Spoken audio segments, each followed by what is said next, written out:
यह हम लोग का आपदा प्रबंधन का 7वां कक्षा होगा और इसमें हम लोग बात करेंगे मैन मेड डिजास्टर का, जिसको हम लोगों ने पहले भी डिस्कस किया है, जहां पर हम लोगों ने रोड एक्सीडेंट और रेल एक्सीडेंट की बात की है। इस कक्षा में हम लोग एयर एक्सीडेंट और इससे आगे की बात करेंगे। हम लोग अभी डिजास्टर मैनेजमेंट कर रहे हैं, अभी हम लोग डिजास्टर मैनेजमेंट के अध्याय में हैं और इस कक्षा में मैं द मोहित श्रीवास्तव, आप सभी लोग का सोशल साइंस टीचर, सामाजिक विज्ञान शिक्षक, बताऊंगा एयर एक्सीडेंट के बारे में कि ये एयर एक्सीडेंट होता क्या है और इस एयर एक्सीडेंट से क्या क्या नुकसान है और इस एयर एक्सीडेंट को कैसे मिटिगेट किया जा सकता है, कैसे इससे पार पाया जा सकता है, कैसे इसके हानि को कम किया जा सकता है, कैसे इससे समन पाया जा सकता है। तो अब हम लोग रीड आउट करते हैं। यह जो सामने आप लोगों को व्हाइट बोर्ड पर दिख रहा है, स्मार्ट बोर्ड पर दिख रहा है, यह पारस प्रकाशन का आप लोगों के सोशल साइंस पुस्तक का पृष्ठ संख्या 60 है, जो कि आप लोग अपने पुस्तक में भी देख सकते हैं। अब हम लोग बात करते हैं, रीड आउट करते हैं एयर एक्सीडेंट के बारे में और मैं समझाता हूं कि एयर एक्सीडेंट होता क्या है। तो जैसा नाम से ही क्लियर है और हम लोग पिछली कक्षाओं में बात हम लोगों ने किया था कि एयर एक्सीडेंट जो है ये एक वैसा दुर्घटना है, एक वैसा एक्सीडेंट है जो हवा में होता है या फिर हवा से जुड़ा हुआ जो दुर्घटना होता है उसको अंग्रेजी में एयर एक्सीडेंट और हिंदी में हवाई दुर्घटना कहते हैं। चूंकि एयर में एरोप्लेन का कंसेप्ट सबसे ज्यादा है, हवाई जहाज का कंसेप्ट सबसे ज्यादा है, इसलिए अगर हम इसको हवाई जहाज से जुड़ा हुआ दुर्घटना भी कहें, हेलीकॉप्टर से जुड़ा हुआ दुर्घटना भी कहें तो गलत नहीं होगा, क्योंकि एयर एक्सीडेंट का मतलब है वैसा दुर्घटना जो हवा में होता है। अब इसमें अगर आप पैराशूट से अगर कूद रहे हैं, अगर उसमें भी दुर्घटना हो गई तो वो भी एयर एक्सीडेंट के अंतर्गत ही आएगा। अगर आप रोप ग्लाइडिंग, अगर आप रस्सी के सहारे अगर एक जगह से दूसरी जगह जा रहे हैं, अगर उसमें भी कुछ दुर्घटना हो गई तो वो एयर एक्सीडेंट के अंतर्गत ही आएगा। लेकिन ओवरऑल अगर बात करें तो कमोवेश मिला जुलाकर एयर एक्सीडेंट का मतलब जो है वो हवाई जहाज, हेलीकॉप्टर, इन सारे चीजों से जुड़ा हुआ है। यानी कि एयर एक्सीडेंट का मतलब है वैसा एक्सीडेंट जो एयर में होता है, जो हवा में होने वाला दुर्घटना होता है, उसको हम लोग हवाई दुर्घटना हिंदी में, एयर एक्सीडेंट अंग्रेजी में कहते हैं। लिखा हुआ है air accident result in large scale loss of human life. Air accident से जो ह्यूमन लाइफ का जो लॉस है, यानी कि इंसानों की जो मृत्यु है, वो बहुत बड़े पैमाने पर होती है। यानी कि एक एयर एक्सीडेंट बहुत सारे लोगों को दुनिया से बाहर कर देने में सक्षम है। यानी कि एक एयर एक्सीडेंट, एक हवाई दुर्घटना से बहुत सारे लोगों की जान जा सकती है और जाती है। इस चित्र में आप देख सकते हैं कि कैसे एक प्लेन जो है वो क्रैश हो चुका है, यानी कि कैसे एक हवाई दुर्घटना हो चुका है। वह यह चित्र दिखाने में आप लोगों को काफी सक्षम है और यह समझा सकता है कि कैसे एक एयर एक्सीडेंट जो है वो लोगों को नुकसान पहुंचाता है या पहुंचा सकता है। यह चित्र जो है यह अपने आप में काफी है। कहा जाता है कि एक चित्र जो है वो बहुत सारे शब्दों को बचा लेता है। तो यानी कि एयर एक्सीडेंट इन सारे के कंसेप्ट को तो जानते हुए भी अगर यह चित्र अगर आप देख लेते हैं तो आप अपने आप में समझ जाएंगे कि एयर एक्सीडेंट क्या है, क्यों है, कैसे है और इसका असर क्या है। ये एक प्लेन क्रैश का चित्र है जो कि यहां पर लिखा हुआ है। अब आगे हम लोग बढ़ते हैं, causes of air accident. Air accident के कारण क्या क्या हैं, क्या क्या हो सकते हैं, क्या क्या होते हैं, आखिर क्यों एयर एक्सीडेंट होता है, क्यों हवाई दुर्घटनाएं होती है। तो पहला है negligence by crew member. Crew का मतलब यहां पर यह होता है कि जब हवाई जहाज और हेलीकॉप्टर की बात करते हैं तो क्रू का मतलब होता है उनके जो सदस्य होते हैं, उनके जो स्टाफ होते हैं, इन्हीं को क्रू कहा जाता है। क्रू को यहां पर सीधा समझे कि ये हवाई स्टाफ हैं जो हवाई जहाज के अंदर काम करते हैं, वो क्रू कहलाते हैं।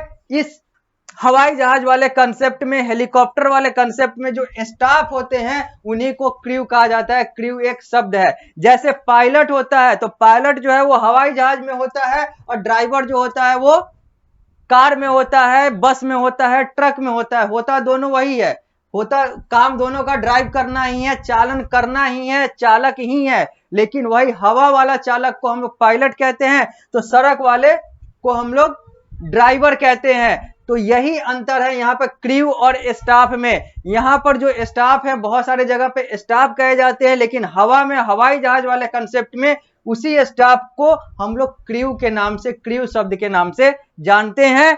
तो कॉजेज ऑफ एयर एक्सीडेंट में क्रू मेंबर का जो नेग्लिजेंस है, क्रू मेंबर जो नजरअंदाज करते हुए बहुत सारे चीजों को चलते हैं, उनको लगता है कि छोड़ो कोई बात नहीं है, इसकी ये गलत है, ये कुछ गड़बड़ी है तो गड़बड़ी है, आगे चलकर ठीक हो जाएगा, कौन सा इससे बड़ा नुकसान होने जा रहा है। और यही जो नेग्लिजेंस है एक बहुत बड़े नुकसान का जड़ बन जाता है, जन्म दे देता है और एयर एक्सीडेंट हो जाता है।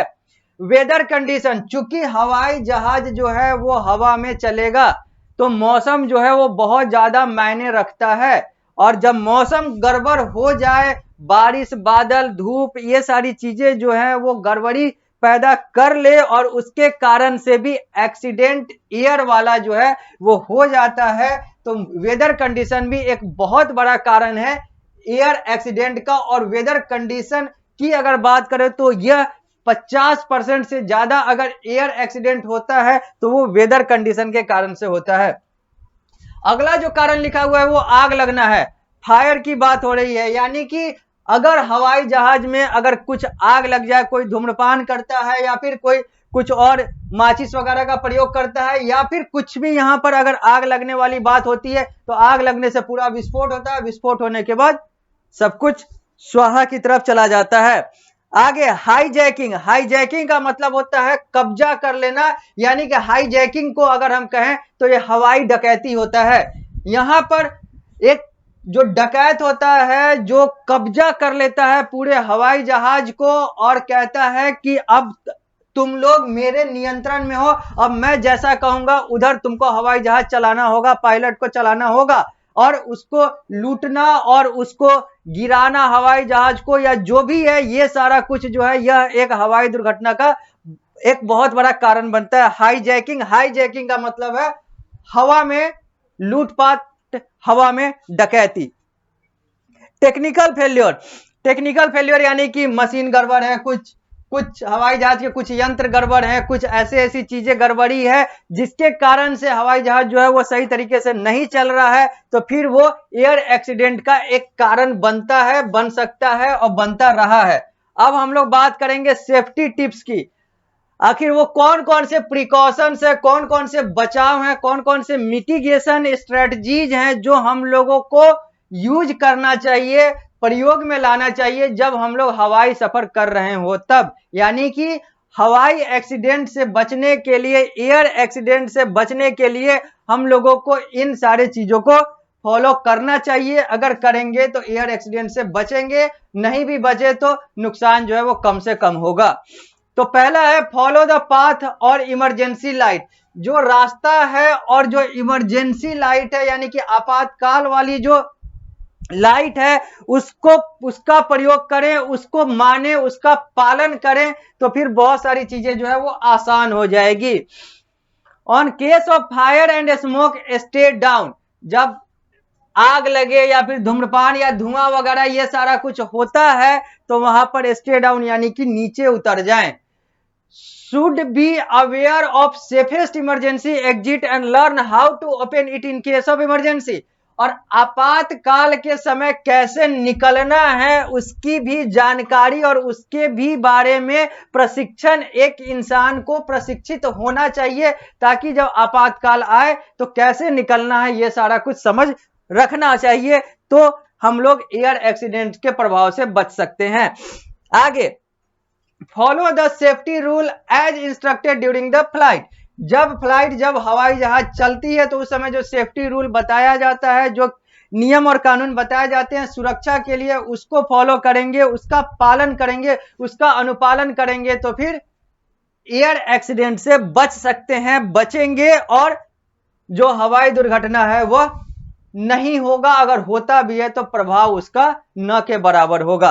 अब हम लोग एयर एक्सीडेंट से आगे बढ़ते हैं। अब हम लोग अगले मैन मेड यानी कि ह्यूमन मेड आपदा डिजास्टर की बात करते हैं, जिसका नाम यहां पर लिखा हुआ है फायर। अब हम लोग आग की बात करेंगे कि आग जो है यह कैसे आपदा के तौर पर कार्य करता है। Fire accident are very common in India. जो आग वाला जो दुर्घटना है यह भारत में बहुत सामान्य है, बहुत अक्सर होते रहते हैं। Fire accident causes a large scale damage specially in chemical factories and multi storey building. ये जो फायर एक्सीडेंट होता है, जो आग वाला दुर्घटना होता है, अग्नि दुर्घटना जो होता है, ये जनरली कहां पर होता है? तो जो केमिकल फैक्ट्री है, जहां पर रासायनिक पदार्थ रखे हुए हैं, वहां पर आग लगता है तो पूरा का पूरा विस्फोट हो जाता है। या फिर जो मल्टी स्टोरी बिल्डिंग है, ऊंचे ऊंचे जो बिल्डिंग है, गगनचुंबी इमारतें हैं, अगर वहां पर कहीं पर एक जगह आग लगेगा तो सारे जगह फैलने में उसको बहुत आसानी होती है, समय नहीं लगता है। तो इन सारे जगहों पे आग वाला एक्सीडेंट जो है वो साधारणतः जन्म लेता है, होता है। यह एक आग है जो कि जंगल में लगा हुआ है। और अगर दुनिया की बात करें तो ब्राजील में आग वाला एक्सीडेंट जो है यह होता रहता है, क्योंकि ब्राजील जो है वहां पर जंगल बहुत ज्यादा है, और दूसरी बात यह है कि वहां पर गर्मी बहुत ज्यादा होती है। और इसके कारण से फायर एक्सीडेंट, अगर दुनिया की बात करें, देश की अगर रेस्पेक्ट में बात करें, तो ब्राजील में सबसे ज्यादा फायर एक्सीडेंट होता है फॉरेस्ट में। और बाकी इंडिया की बात करें या अलग अलग देशों की बात करें, तो मल्टी स्टोरी बिल्डिंग की बात करें या केमिकल फैक्ट्रीज की बात करें, इन सारे जगहों पे फायर एक्सीडेंट के होने के चांसेस ज्यादा होते हैं। आगे सेफ्टी टिप्स। अब फायर एक्सीडेंट से कैसे बचा जाए, यहां पर कौन कौन सा मिटिगेशन स्ट्रेटजी, कौन कौन सा समन वाला तरीका यानी कि बचाव वाला तरीका जो है वो लागू किया जाए, अपनाया जाए, ताकि इससे बचा जाए या फिर इसके प्रभाव को कम रखा जाए।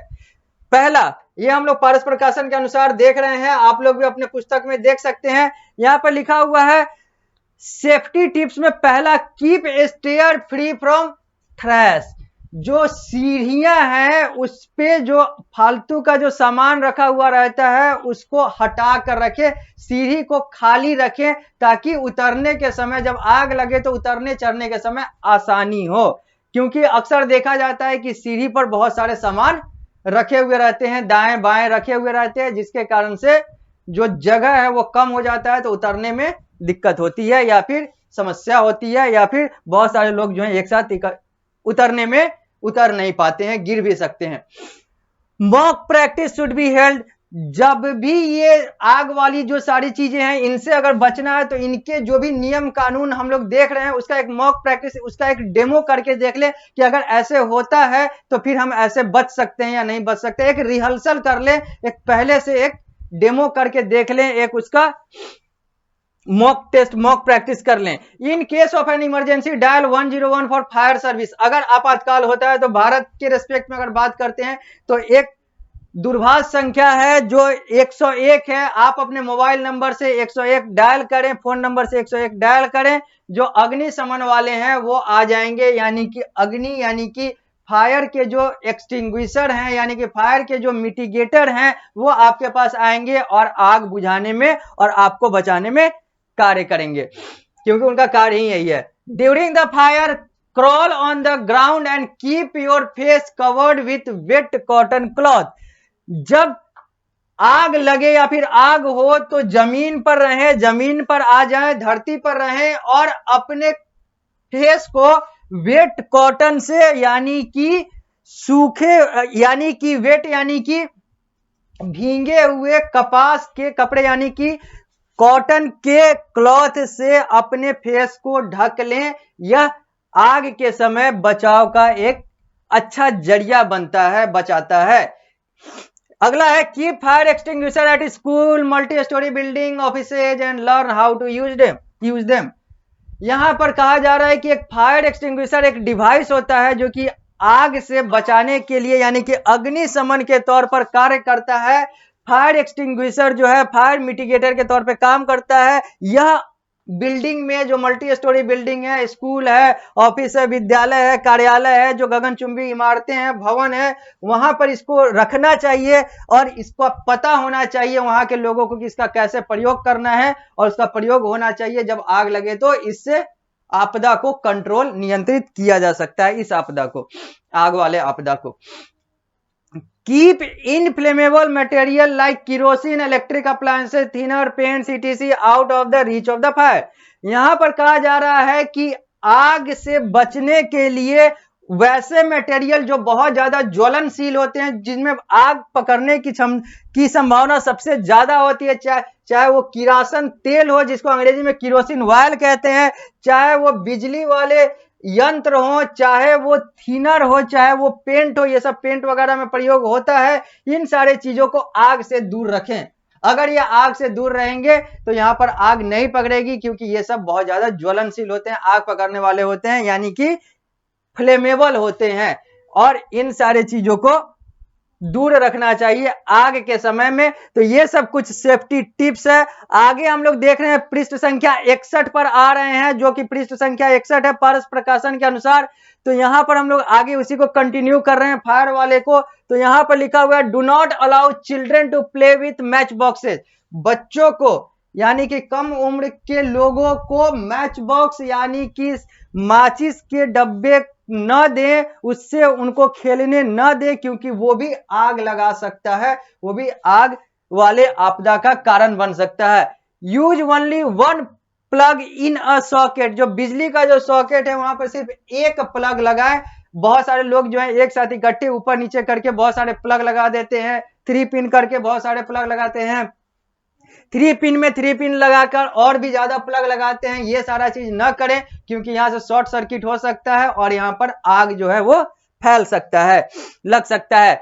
Gate repaired old wiring and broken electrical fitting. और जितने भी बिजली वाले जितने भी तार वगैरह हैं, इन सबको चेक करते रहें।